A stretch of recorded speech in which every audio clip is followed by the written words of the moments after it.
ಶಿಲ್ಪಕಲೆಗಳ ತವರು, ದೇವಾಲಯಗಳ ಬೀಡು ಹಾಸನ ಜಿಲ್ಲೆಯ ಪ್ರಮುಖ ತಾಲೂಕು ಕೇಂದ್ರ ಚನ್ನರಾಯಪಟ್ಟಣ.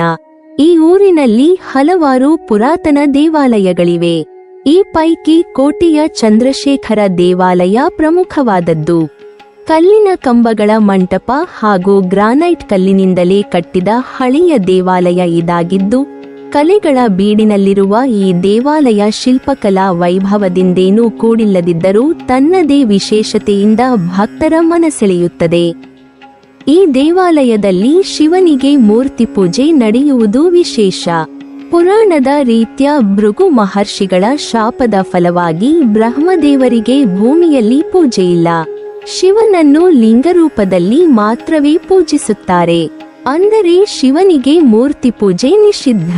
ಆದರೆ ಚನ್ನರಾಯಪಟ್ಟಣದ ಕೋಟೆಯಲ್ಲಿರುವ ಈ ಪುರಾತನ ದೇವಾಲಯದಲ್ಲಿ ನಂದಿಯಿರುವ ಪೀಠದ ಮೇಲೆ ನಿಂತಿರುವ ಸುಂದರ ಶಿವನ ವಿಗ್ರಹವಿದೆ. ಇಲ್ಲಿ ಶಿವನಿಗೆ ಮೂರ್ತಿ ಪೂಜೆ ನಡೆಯುತ್ತದೆ. 6.5 ಅಡಿ ಎತ್ತರವಿರುವ ಸಮ ಹಾಗೂ ಕ್ರಮಬದ್ಧ ಪ್ರಮಾಣದಲ್ಲಿ ಕೆತ್ತಲಾಗಿರುವ ಚಂದ್ರಶೇಖರನ ಈ ಮೂರ್ತಿ ಅತ್ಯಂತ ಸುಂದರ ಮತ್ತು ಮನಮೋಹಕವಾಗಿದೆ. ಒಂದು ಕೈಯಲ್ಲಿ ಮೃಗ ಮತ್ತೊಂದರಲ್ಲಿ ಪರಶು ಹಿಡಿದ ಶಿವ ಅಭಯ ಮತ್ತು ವರದ ಮುದ್ರೆಯಲ್ಲಿದ್ದಾನೆ. ಮಂದಸ್ಮಿತವಾದ ಸುಂದರ ವದನ ಎಲ್ಲರನ್ನೂ ಆಕರ್ಷಿಸುತ್ತದೆ.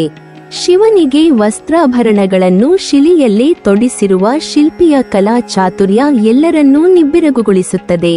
ಶಿವ ಗಜ ಚರ್ಮವನ್ನಷ್ಟೇ ಧರಿಸುವುದಿಲ್ಲ, ಪಟ್ಟೆಪೀತಾಂಬರ ಸಹಿತ ವಸ್ತ್ರಾಭರಣವನ್ನು ಧರಿಸುತ್ತಾನೆ ಎಂಬುದನ್ನು ಶಿಲ್ಪಿ ನಿರೂಪಿಸಿದ್ದಾನೆ.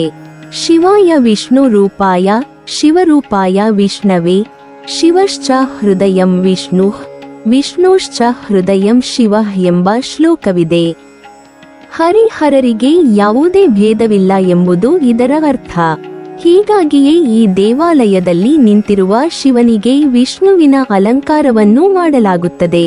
ಮೈಸೂರು ಪುರಾತತ್ವ ಇಲಾಖೆಯ ವಾರ್ಷಿಕ ವರದಿಯಲ್ಲಿ ಚಂದ್ರಶೇಖರ ವಿಜಯನಗರ ಕಾಲದ್ದೆಂಬ ಉಲ್ಲೇಖವಿದೆ.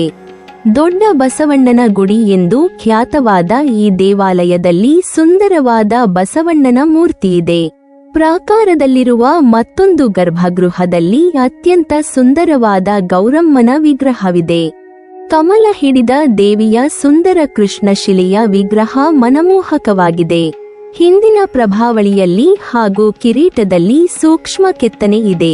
ದೇವಾಲಯದಲ್ಲಿ ಸುಂದರವಾದ ಅಮೃತಶಿಲೆಯ ಶಿವಲಿಂಗವಿದೆ. ನಿತ್ಯವೂ ದೇವರಿಗೆ ಪೂಜೆ ಪುನಸ್ಕಾರಗಳು ಶೈವಾಗಮದ ರೀತ್ಯ ನಡೆಯುತ್ತದೆ. ಚಂದ್ರಶೇಖರ ಸ್ವಾಮಿಗೆ ಪ್ರತಿ ವರ್ಷ ಮಾಘ ಶುದ್ಧ ಪೌರ್ಣಿಮೆಯಲ್ಲಿ ಅನೇಕ ಉತ್ಸವಾದಿಗಳು ನಡೆಯುತ್ತವೆ. ಮಧ್ಯಾಹ್ನ ಬ್ರಹ್ಮ ರಥೋತ್ಸವ ನಡೆಯಲಿದೆ. ನೀವಿನ್ನೂ ನಮ್ಮ ಚಾನಲನ್ನು ಸಬ್ಸ್ಕ್ರೈಬ್ ಮಾಡಿಲ್ವಾ? ಹಾಗಾದರೆ ಈ ಕೂಡಲೇ ನಮ್ಮ ಇತಿಹಾಸ ದರ್ಶನ ಚಾನಲನ್ನು ಸಬ್ಸ್ಕ್ರೈಬ್ ಮಾಡಿ ಮತ್ತು ಪಕ್ಕದಲ್ಲಿರುವ ಬೆಲ್ ಐಕಾನ್ ಅನ್ನು ಪ್ರೆಸ್ ಮಾಡಿದರೆ ನಮ್ಮ ಹೊಸ ವಿಡಿಯೋಗಳನ್ನು ನೋಡಬಹುದು.